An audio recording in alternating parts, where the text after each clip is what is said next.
funny how. Well, folks.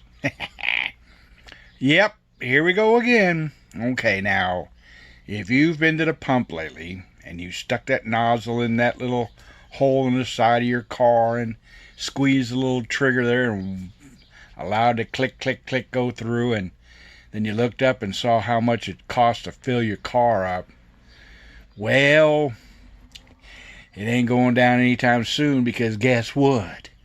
Now all of the investors they're all getting scared because the electrification of the roadways.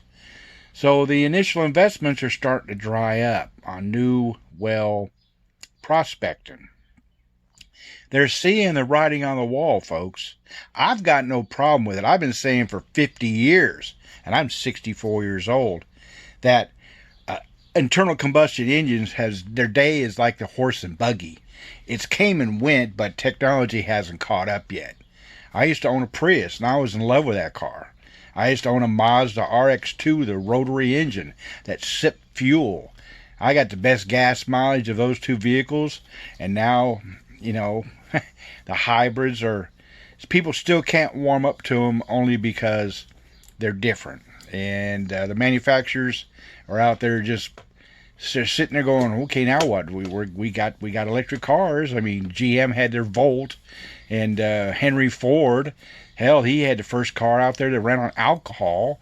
And then 50, 60 years later, 70 years later, all of a sudden now you got flex fuel cars, trucks. And then all of a sudden now with Tesla, you've got these electric hybrid and electric delivery trucks, and now they're talking about the long haul vehicles. They're just now getting warmed up to those.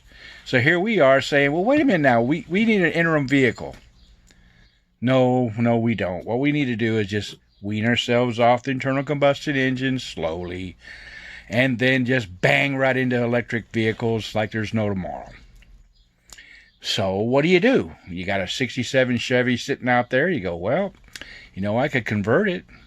Well, I've been saying that for another 10 years, that Ford could put out the old 50s, 40s, and 50s and 60s vehicles, and you would probably sell those things before they even left the factory floor. The Mustang, they tried reintroducing the Mustang, and it was a reaping success for Ford. Uh-oh, who we got? Well, that's Mooch. Well, the tail end of Mooch. What is he doing? He's over here wanting something. What are you doing? You got to lick on something? What are you doing? What do you got? You found one of my... That's the problem with having cats, folks. You just got to entertain them all day long, they'll eat you alive. Okay, so anyway, getting back to the oil thing.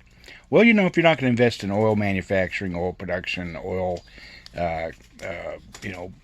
going out there looking for sources of it, you're eventually going to run out of it. Now, I'm all for running out of it because we got plenty of it. So tell me in the comments section, what do you think about that? Are you ready to go? Are you ready for electric cars? Have you set your budget up yet? And are you ready to have your home electricity modified so you could actually plug it in? Because right now, this current administration, they're biting at the bit to get these charging stations out there, but there's no standard for them. Have you looked at the plug that goes on some of these cars? They didn't standardize it. Just like, okay, I'll give you an example. The car battery. Side post, top post, this size, that size for different vehicles. For the love of God, it's like the tire. How many different tires you need? Of course, every vehicle's different, every weight load's different, yada, yada, yada. But the point is, when you can standardize a nut and a bolt, like Eli Whitney did with the cotton gin, standardize the frickin' car bolt plug-in. I mean, how many different countries have you been to? You try to go plug your American, and then you got it, and you're like, this ain't gonna work. You need an adapter. All right, one country's 240 50 cycle, one country's 440 60 cycle, and then you're sitting there going, well, this is crazy. The insanity continues, folks. So anyway, so tell me what you know. Hey, thank you for being out there. We're losing, for some strange reason, we're at status quo. We're not getting any new subscribers. And unfortunately, my comment the other day got a couple thumbs down about Juneteenth. So, well, there is that. But I didn't get any reason why they thumbed it down. That's what I hate about the thumbs down process. I understand a thumbs up, but Hey folks, look at me. Look at me.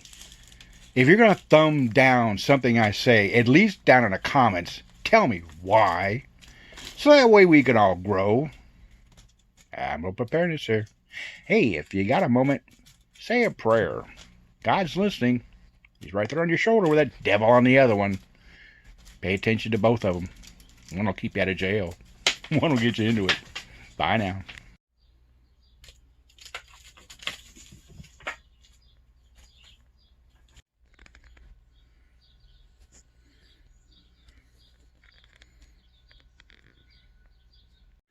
And remember, folks, it can happen from the north, it can happen from the south, it can happen from the east, or come from the west.